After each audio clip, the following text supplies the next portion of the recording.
C'est bon quand on arrive et que on se jette là sans filet en se disant « Seigneur, c'est toi qui vas conduire ». C'est une bonne chose, amen. C'est un temps d'action de grâce, un temps de réjouissance et un temps aussi où nous commençons à réfléchir par rapport à ce que Dieu veut faire au travers de nos vies pour demain, pour après-demain, pour l'année qui vient.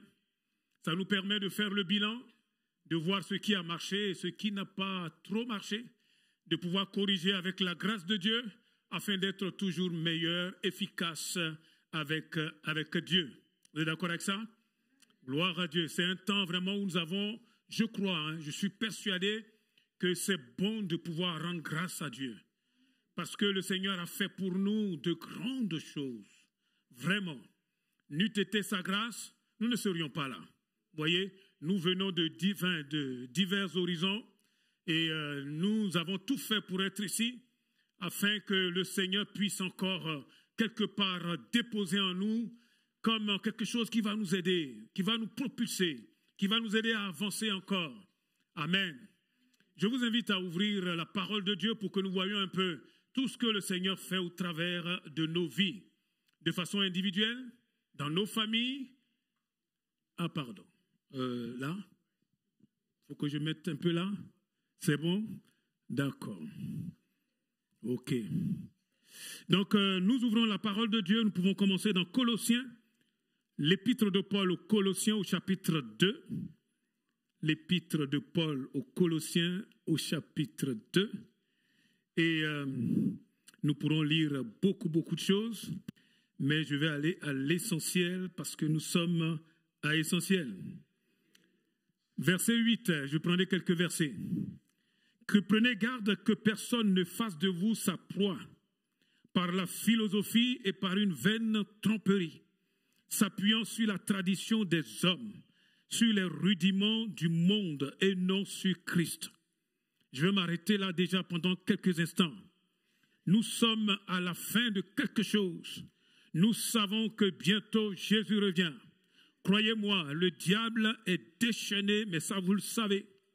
Et nous voyons qu'il y a beaucoup de faux prophètes qui se lèvent. N'allez pas chercher très loin, ils sont même tout près de nous. Et ils prêchent un évangile qui n'a rien à voir avec Christ. Ils prêchent quelque chose qui est basé uniquement sur les traditions des hommes, sur les rudiments du monde, sur la philosophie humaine. Si vous creusez un peu, vous verrez que dans le fond, il n'y a pas de Jésus.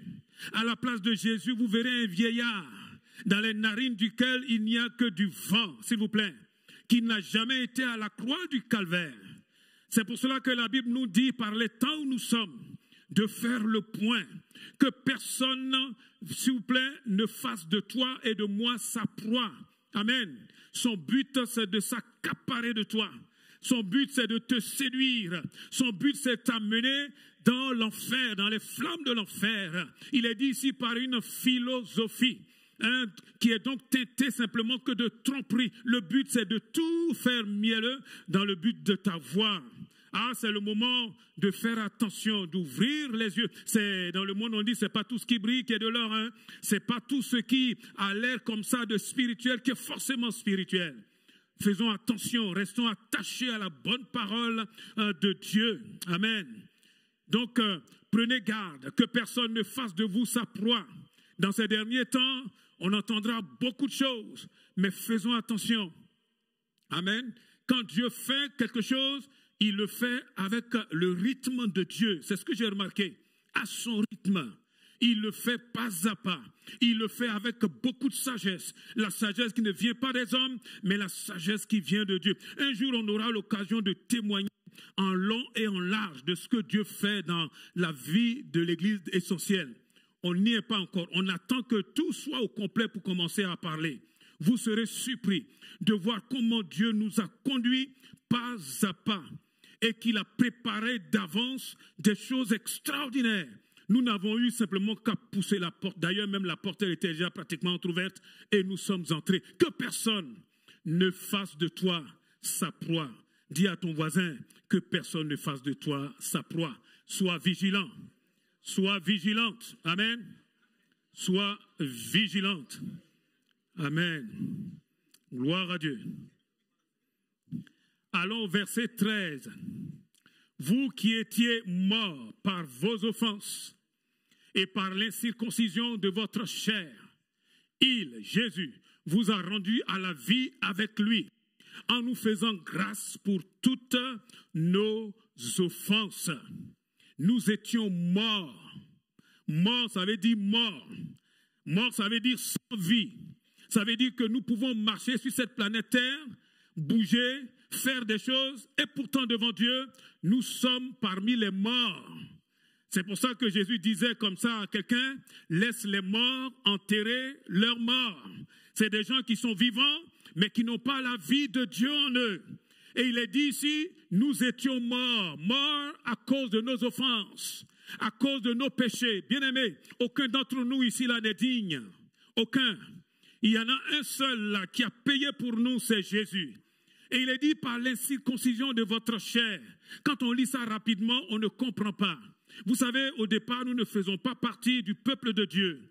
Nous sommes étrangers, si vous voulez, à l'alliance que Dieu a faite avec les patriarches.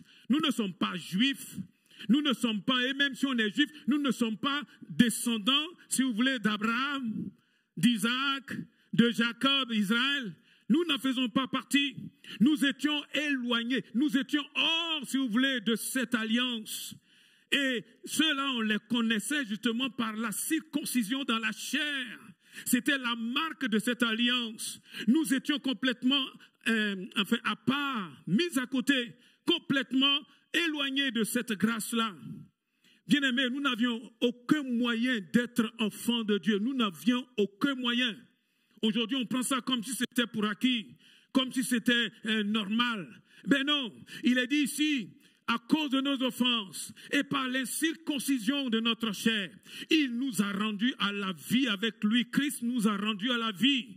Nous sommes dans un moment d'action de grâce. C'est bon de se souvenir. C'est bon de réfléchir. C'est bon de voir ce qui s'est passé exactement. Le Seigneur dit ici, c'est lui qui nous a ramenés à la vie. Ça veut dire nous étions morts et il nous a ressuscités avec lui. Il nous a fait grâce. Vous savez ce que ça veut dire grâce?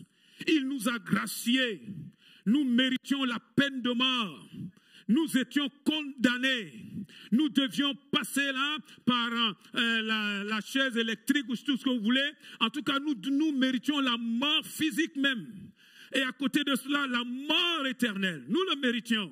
À cause de mes péchés, à cause de tes péchés, à cause de nos offenses. Et la Bible nous dit ici, il nous a fait grâce. Je sais pas ce que ce mot-là signifie pour vous. La grâce de Dieu, source de salut pour tous les hommes, a été manifestée. Et cette grâce-là, elle a un nom, elle s'appelle Jésus. Il nous a fait grâce. Et quand nous arrivons à un temps comme celui-ci, il faut réfléchir.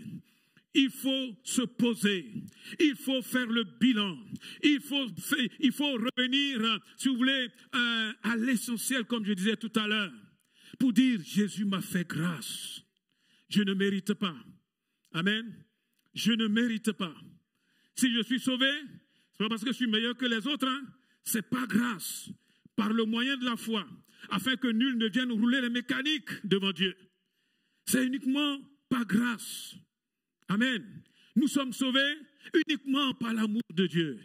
Oh mon Dieu, il nous a fait grâce pour nos offenses. Et pas seulement pour quelques-unes, mais pour toutes nos offenses. Vous vous rendez compte? Et il continue en disant au verset 14. Il a effacé l'acte, oh mon Dieu, dont les ordonnances nous condamnaient. Vous savez, quand quelqu'un est coupable, il y a un papier. Il y a un document de justice qui dit clairement, voici justement ce pourquoi il est condamné. Amen.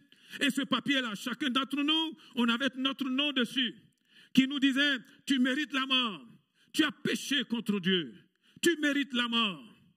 Et le diable à côté, qui est en train de dire, oui, celui-là, il mérite la mort, celle-là, elle mérite la mort. Et il dit comme ça au Dieu saint, il dit, toi tu es un Dieu saint. Comment tu peux accepter qu'un pécheur comme celui-là, qu'une pécheresse comme celle-là puisse être graciée? grâce. Le diable ne veut pas entendre parler de cela. Parce que la grâce, pour lui, ça n'a pas de valeur. Pour lui, tu as péché, tu mérites la mort. C'est la loi qui dit cela. Et il y avait un papier qui nous condamnait, avec le diable, avec toute la puissance des ténèbres derrière, en disant, un peu comme pour Jésus, crucifie-le, tue-le, il mérite la mort. Eh oui, c'est comme ça. Nous n'avions aucun moyen de relever la tête. Croyez-moi, spirituellement, nous étions vraiment mal. Je me rappelle une fois, on était en train simplement de prier pour la délivrance de quelqu'un. Et il faut voir ça pour voir ce qui se passe derrière les rideaux. Les démons qui sont déchaînés, les démons qui se lèvent et qui commencent à dire non, celle-là, elle ne mérite pas. Elle ne mérite pas qu'on lui fasse grâce. Elle mérite la mort, elle nous appartient. On dit tais-toi. Et il y en a un qui a payé pour celle-là. Amen. Quelqu'un peut-il dire amen? Alléluia. Il dit l'acte dont les ordonnances nous condamnaient, cet acte de justice et qui subsistait contre nous. Et quand nous arrivons comme ça à la fin de l'année, où nous sommes en train de faire le bilan, il faut savoir d'où nous venons, où nous sommes et où nous allons. Nous étions perdus, bien-aimés. Personne ne peut venir là en disant, ok, yaka, il faut oublier ça. C'est pas grâce. Pas grâce que nous pouvons chanter. Pas grâce que nous pouvons danser. Pas grâce que nous pouvons dire, nous sommes enfants de Dieu. Pas grâce. Amen. Il nous a dit que Christ a pris ce papier-là. Eh oui, j'ai failli dire ce torchon-là. Il a cloué sur le bois de sa croix. Mon Dieu. Il a cloué sur le bois de sa croix. Il a dit, oui, il mérite la mort. Oui, il mérite qu'il soit condamné. Mais regarde, j'ai donné ma vie pour lui. Là, sur le bois de la croix, alléluia. La Bible dit, maudit est quiconque est pendu au bois. Christ a payé pour toi et moi. Alors nous avons besoin de vivre autrement. Amen. Je ne vais pas prendre beaucoup de temps. Mais quand on regarde une telle grâce, bien aimé, on ne peut pas continuer à vivre comme si on n'a jamais connu le Seigneur. Et l'acte qui nous condamnait et qui subsistait, c'est-à-dire qu'il n'y avait rien qui pouvait effacer ça. Il n'y avait rien. Christ l'a pris. Pour toi, Christy. Pour toi, mon frère, ma soeur. Pour chacun d'entre nous. Il a cloué sur le bois. Mon Dieu, quand j'y pense, alors que l'ennemi était là en train de nous réclamer pour nous détruire, Christ dit non, moi je prends sa place. Amen. Je prends sa place. Il a détruit, il a explosé cet acte en le clouant sur la croix. Verset suivant, verset 15, il a dépouillé les dominations. Vous savez ce que c'est que les dominations? Les autorités, c'est une réalité. Hein? C'est des choses qui viennent dans ta vie quand il y a des puissances des ténèbres sur la vie de quelqu'un, sur la vie d'un individu, sur la vie d'une famille, sur la vie d'une nation. Croyez-moi, si ce n'est pas Jésus, no way, il n'y a aucune porte de sortie. Aucune porte. Aucune porte. On peut faire tout ce qu'on veut, mais on a comme l'impression que tout est verrouillé. Tout est bloqué. Pourquoi? Parce qu'il y en a un là qui règne. Qui règne. La Bible nous dit que Christ a dépouillé. Dépouillé, mais ça veut dire qu'il les a désarmés. Il a enlevé tout ce qui fait leur force. Toutes ces dominations et ces autorités. Et croyez-moi, le diable est bien organisé pour faire le mal. Eh oui. Il a des puissances comme ça sur des nations. Des puissances sur des régions. Des puissances sur des familles. Eh oui. Il y a des puissances sur les vies. Et ces puissances-là avaient besoin justement d'être dépouillées. Il n'y a qu'en Christ qu'on peut voir cela. Il a dépouillé les dominations et les autorités et les a livrées publiquement spectacle en triomphant d'elles par la croix. Il les a traînées derrière son char de victoire. Waouh! Amen. Nous voulons apporter à Dieu nos actions de grâce. Mais dans la réalité, l'action de grâce que Dieu attend, c'est nous-mêmes. C'est notre vie. C'est ta vie. Eu égard à tout ce qu'il a fait. Allons dans Romains 12 et j'arrive au cœur même de mon message. Romains 12, versets 1 et 2. Romains chapitre 12, versets 1 et 2. Je vous exhorte donc, frères, par les compassions de Dieu, dit Paul. Il est en train d'écrire à qui? À l'église de Rome. Et il dit bien frères. Donc il parle à des croyants. Il parle à des gens qui ont la vie de Dieu en eux. Amen. Il parle non pas aux païens, il parle à vous et moi. Il dit, je vous exhorte, donc frères, par les compassions de Dieu. C'est-à-dire, eu égard à tout ce que Dieu a fait pour nous, par l'amour de Dieu, par la bonté de Dieu que nous avons chanté, par la grâce de Dieu, la grâce, à offrir vos corps comme un sacrifice vivant, saint, agréable, ce qui sera de votre part un culte raisonnable. On va déjà s'arrêter là. Il dit, en conséquence de tout ce que Dieu a fait pour nous. Là, l'apôtre est comme en train de nous supplier, de nous exhorter, de nous encourager à faire quoi? À offrir. Quand on offre, on ne nous arrache pas. On le donne de façon délibérée. Dans d'autres passages, il est dit à livrer vous-même votre corps. Amen. À offrir vos corps comme un sacrifice vivant. Vous savez, les païens, quand ils font des actions de grâce, parce que les païens font aussi des actions de grâce, vous avez remarqué comment ils font? Ils prennent un animal, en général, ils tuent l'animal, ils viennent comme ça au pied de cette divinité-là, et ils font un sacrifice. Mais l'animal est mort. Vous voyez? On verse son sang, on fait des incantations. C'est comme ça le monde païen. Et Paul, il a derrière cette image-là, justement, quand il est en train de parler comme ça, il a ça en arrière-plan. Il dit, là, comme action de grâce, c'est notre propre corps que nous venons et que nous déposons, que nous livrons entre les mains de Dieu, à l'autel. Amen. Vous avez remarqué que, à la différence des bêtes qui sont mortes, là maintenant c'est quelqu'un qui est vivant. Je dépose mon corps. Je dépose tout ce qui est du vieil homme, tout ce qui est de la nature déchue, qui ne veut pas se soumettre à Dieu. C'est ça en fait. Je dépose tout ça aux pieds du Seigneur. En même temps, quand on parle du corps, c'est vraiment le corps, hein? C'est tout ce qui est à l'extérieur, tout ce qui nous met en contact avec ce monde. Le corps ici nous montre un peu toutes les actions que nous pouvons mener, toutes nos activités. Autrement dit, tout ce que nous allons faire, ça ne sera plus avec la mentalité d'hier. Il est dit ici, je vous exhorte à offrir vos corps comme un sacrifice vivant, saint, agréable à Dieu. C'est-à-dire, saint, ça veut dire pour le service de Dieu. Saint, ça veut dire que ça ne sera plus avec la mentalité de ce qu'il y avait avant. Pourquoi nous parlons de cela? Comme une action de grâce. Comme une action de grâce. Bien aimés, nous sommes arrivés à un moment où Dieu veut nous amener en eau profonde. Nous n'avons encore rien vu. Comme pouvait dire Josué, de ce côté-ci du fleuve-là, nous n'avons encore rien vu. Il va falloir que nous traversions le fleuve. De l'autre côté, il a déjà prévu des territoires que nous devons conquérir. Mais pour cela, il va falloir que chacun d'entre nous apprenne à offrir son corps. Si nous n'offrons pas, Dieu ne va pas nous forcer. Vous voyez? Dieu ne va pas nous pousser.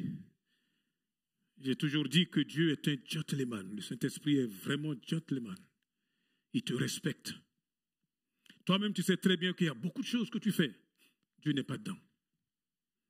Dans ta paresse, dans ta résistance. Tu es toujours en train de remettre là à demain. Quand tu sais très bien que tu dois faire quelque chose, tu traînes. Il va falloir dire, Seigneur, je te donne mon corps. Amen. Il va falloir apprendre à se discipliner. Se discipliner. Pourquoi? Mais parce que nous allons faire quelque chose, non pas pour les hommes, mais pour Dieu. pour Dieu. Quoi que ce soit que vous mangez, soit que vous buviez, que vous fassiez quoi que ce soit, faites tout, non pas comme pour des hommes, mais pour la gloire de Dieu. Amen. Il va falloir commencer à dire, je veux Seigneur te servir avec ce que je suis. Servir Dieu. Ça commence d'abord dans notre marche avec le Seigneur. Il est dit ici, vos corps comme un sacrifice vivant, saint, agréable à Dieu. Il y a des choses qui ne sont pas agréables à Dieu. Il y a des choses qui ne plaisent pas à Dieu. Il y a des choses qui, quelque part, nous mettent comme ça de côté. Ah, nous entrons dans une nouvelle année, il va falloir apprendre à faire ce qui plaît à Dieu. Ah, quelqu'un me dira, oui, mais pasteur, comment on fait pour le savoir? Le Saint-Esprit te le dira. Amen. Le Saint-Esprit te le dira. Quand tu lis la parole de Dieu, le Saint-Esprit te dira, ah, ça c'est bon. Ce que tu fais là, ça c'est pas bon. Il est là pour juger justement nos cœurs. Amen. Apprenons à obéir à Dieu. Il faut que l'Église avance. Il faut que l'Église passe de l'autre bord. Amen. Et chacun d'entre nous, nous sommes invités à cela. Quelque chose de saint pour Dieu. Quelque chose qui est agréable à lui. Quelque chose qui sera comme un culte raisonnable. C'est-à-dire, c'est logique, c'est normal. Eu égard à tout ce qu'il a fait pour moi, c'est normal que ma vie serve aux intérêts de Dieu. Je ne sais pas comment tu t'es positionné toute cette année 2024. Ouais, tout à l'heure, on parlait des collaborateurs, des frères et des sœurs qui interviennent, bon, où Dieu les place, dans différents services. Mais dis-moi, toi, qu'est-ce que tu as fait? Toi, vous voyez, Dieu a besoin de chacun d'entre nous pour servir à l'avancement de son œuvre. Nous n'avons pas idée de ce que Dieu a commencé à faire. Et il ne faut pas mépriser les faibles commencements. Hein? Nous avons commencé. Mais si ça se trouve là, c'est toi qui vas continuer. Il faut que chacun d'entre nous soit debout. Il faut que chacun d'entre nous s'engage. Amen. Vous avez vu dans le cas de Josué, à un moment donné, même tous les anciens qui étaient là ont dit, fais tout ce que le Seigneur a mis sur ton cœur. Nous serons toujours avec toi. Ah oui, tant que l'Esprit de Dieu est sur toi, là, l'onction de Dieu est sur toi, nous ferons tout ce que toi, tu diras. Mais on travaille ensemble. Amen. Que chacun d'entre nous prenne sa place. Ah, tu es en train de dire, mais où? Ah ben Dieu te montrera. Hein? Dieu te montrera. Peut-être que tu ne pourras pas prêcher comme je suis en train de le faire. Mais Dieu te montrera. Il y a tellement de choses à faire. En passant par les groupes de connexion, en servant au niveau des enfants, en servant au niveau des jeunes, en servant au niveau des célibataires, des couples. Si vous saviez le nombre de besoins, en servant même simplement dans l'église, nettoyer l'église, préparer l'église. Là, on parlait de l'accueil, on a besoin de personnes pour accueillir. Vous savez l'impact que ça fait sur quelqu'un qui arrive pour la première fois dans une église, qui est bien accueilli. Ça commence par là. Hein? Si la personne n'est pas bien accueillie, elle rentre là, elle ressort, elle dit non, plus jamais. Autrement dit, le premier contact est très important. Servir dans l'évangélisation personnelle et l'évangélisation de l'église. Nous avons besoin chacun de prendre sa place. Amen. Est-ce que quelqu'un est prêt à prendre sa place là cette année 2025? Lève la main que je vois. Et en levant la main, tu es en train de t'engager. Jésus prend une photo et il va nous montrer cela. Mais pourquoi vos mains là ne montent pas bien haut? Et les jeunes là, montez bien vos mains là que je vois. Gloire à Dieu, gloire à Dieu, gloire à Dieu. Merci Seigneur. Et vous savez, tout cela vient non pas avec notre force, mais avec la grâce de Dieu. Est-ce que nous pouvons dire Amen? Alléluia. Donc, apportons cela. Un sacrifice, ça veut dire que ça va nous coûter. Ça va nous coûter. Mais c'est rien vis-à-vis de toutes les grâces que le Seigneur a déjà prévues. Je vous exhorte donc, frères, par les compassions de Dieu, à offrir vos corps comme un sacrifice vivant, saint, pour Dieu, agréable à Dieu. Agréable, oh, c'est important, agréable à Dieu. Est-ce que ce que je suis en train de faire là te plaît? Est-ce que c'est agréable? Je suis en train de parler là, mais ce que je suis en train de dire là, est-ce que c'est agréable à toi? Est-ce que c'est agréable à toi? Ça y est, tu es lancé là, tu es en train de dire une phrase et tu dis, Seigneur, Saint-Esprit, dis-moi, est-ce que ce que je dis là, est-ce que c'est agréable à Dieu? Ce qui sera de votre part un culte raisonnable. Verset 2. Ne vous conformez pas au siècle présent. Tu peux le mettre dans la Bible du semeur parce qu'elle le rend d'une autre manière et ça va nous aider à mieux comprendre ce que nous avons l'habitude de lire. Il dit ici, ne prenez pas comme modèle le monde actuel. Qu'est-ce qui se passe dans ce monde actuel? Vous avez remarqué, le monde sait très bien que en formatant les esprits, il peut faire ce qu'il veut. Je vous assure. Aujourd'hui, là, on oblige à ce que chacun se comporte d'une certaine manière. Adopte des attitudes d'une certaine manière. Ce n'est pas pour rien, hein? C'est dans le but de contrôler. Et Paul nous dit ici, ne prenez pas comme modèle le monde actuel.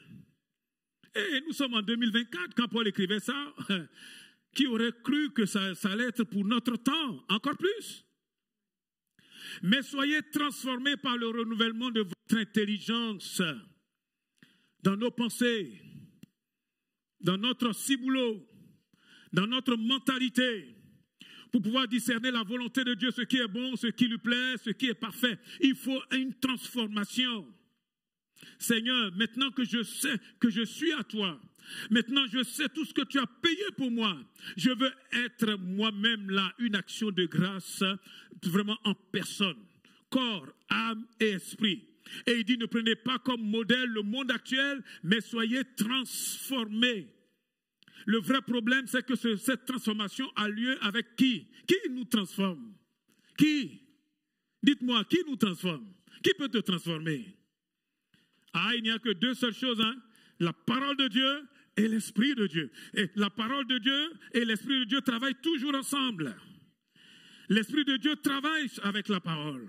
Et lorsque nous lisons la parole, nous disons, Seigneur, transforme-moi, change-moi, change ma mentalité, ma mentalité. Ma mentalité.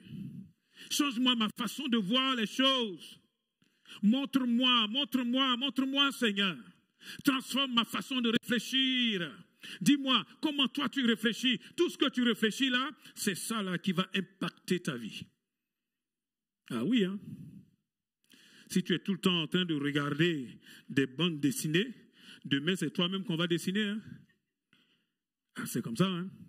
Ce que je regarde, c'est ça qui me change, qui me transforme. C'est vrai, non? Ce que je regarde, ce que je prends l'habitude de regarder, ça m'impacte, ça me change, ça me transforme. Prenons l'habitude de lire la parole de Dieu, d'abord et avant tout. Et de prier par rapport à ce que nous avons lu. Ça change tout. Ça change tout. Parfois on dit, mais comment on prie? C'est facile, hein? Matthieu 5, verset 8. C'est seulement ceux qui ont le cœur pur qui verront Dieu. Je viens de le lire, hein? Et je m'arrête. Et je vais prier. Je ne vais pas aller prier pour la grand-mère, je prierai plus tard. Mais je vais prier pour mon cœur. Seigneur, sonde-moi. Mon cœur, là, est-ce qu'il est pur? Toi-même, quand tu finis de poser la question, tu as la réponse. Est-ce que ton cœur est pur? S'il vous plaît. Et là, à la fin, tu dis, Seigneur, rends-moi pur. Change-moi. Le Seigneur dit, je veux te changer, mais avec ton accord. Est-ce que tu veux? Ça va faire un peu mal. Ça va déménager un peu. Mais ce n'est que pour un temps. Dis à ton voisin, ta voisine, ce n'est que pour un temps. Tiens bon, ce n'est que pour un temps. À la fin, quand tu verras tout le travail qu'il a fait, je me suis rendu compte de quelque chose. Ouais, je vous parle avec mon cœur. Hein. Souvent nous disons, mais Seigneur, pourquoi il n'y a pas ci, pourquoi il n'y a pas ça? Seigneur, pourquoi est-ce que ce que je lis dans la Bible, là, ce n'est pas ça qui se passe? J'ai compris. Parce que toi et moi, on n'est pas prêts. On n'est pas encore changé. Je vous l'ai déjà dit, je le redis, il paraît que la pédagogie, c'est surtout dans la répétition, vous voyez, dit Paul. Dieu ne va jamais te confier une charge que tu n'es pas capable de porter. Jamais. Dieu ne va jamais te donner un service que tu n'es pas capable de porter, mon frère, ma soeur. Tu sais pourquoi? Tu vas mourir. Tu vas mourir. Est-ce que nous-mêmes, les hommes, l'ont fait ça? Donc, il faut que Dieu te forme. Et tu dis, Seigneur, forme-moi. Tu vas crier un peu. Ça va faire un peu mal. Souvent, on parle, par exemple, de demander pardon. Demander pardon, là, vous croyez que c'est naturel? Non. Dans la mentalité du monde, c'est jamais on demande pardon. C'est œil pour œil, dent pour dent. Ils ne lisent pas la Bible, mais ils connaissent ça. Hein? Ils ont retenu surtout dent pour dent. Tu me mords, je te mords.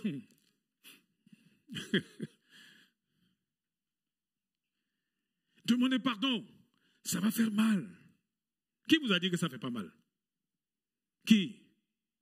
Et pourtant, il y en a parmi nous là, depuis 2024 là, vous êtes chien et chat. Dites-moi, vous partez où? Tu vas où? Dis à ton voisin, tu vas où? Mon frère, pose-lui la question, on ne sait jamais. Tu vas où? En 2025?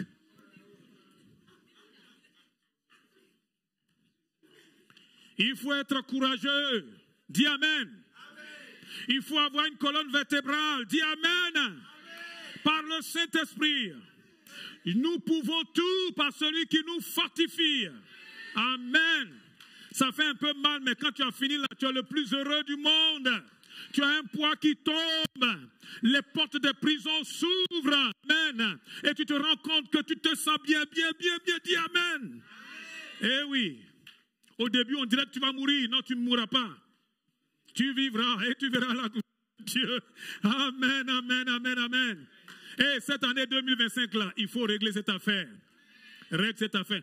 Quels sont ceux qui ne se parlent pas là? Levez la main, je vois. Rigolez pas, c'est sérieux. Quels sont ceux-là qui ont du mal? Lève la main, c'est quoi le problème? Dieu te voit. Ah, toi, tu ne parles pas avec qui? Il faut régler cette affaire. Ok? Règle ça. Allez, revenons sur Romains 12, 2 et je termine. J'ai pris trop de temps. Ça fait 33, 34 minutes, ça fait beaucoup. Il dit, c'est ainsi seulement que nous pourrions discerner la volonté de Dieu. Il y en a qui disent, ah mais comment est-ce que je peux savoir ce que Dieu veut? Laisse-le te transformer. Tu sauras tout. Amen. Laissons-le nous transformer. Laissons-le nous changer. Nous saurons tout. En ce moment-là, Dieu nous confiera des tâches extraordinaires.